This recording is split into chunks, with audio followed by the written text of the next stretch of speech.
用商业利益来补贴公共的运输，我觉得这才是一个迈向智慧城市真正的方向啊。所以我说，如果够 smart 的话，其实如果够 smart， 未来这样的发展方向，1280根本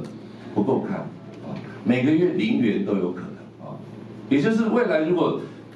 果悠游卡结合更多的实体商品，那透过电子商务的方式啊，以及电子支付的这便利性，那么它可以创造的每个人每月的扣抵红利，其实是非常高的。我看柯市府，重点在，其实我跟大家报告，我刚刚所提的，都有问过，我们市政府内部捷运公司，这个悠游卡公司，啊，我们整个市府内部，他们过去，其实市府内部也有这样的提案，啊，但是我觉得柯市长，啊，昨天晚上他好像提说，现在我们有世代的鸿沟，我们要替新的世代搭一个平台，啊，有些时候他虽然不懂不喜欢，但是年轻人做的比他还好，但是很奇怪，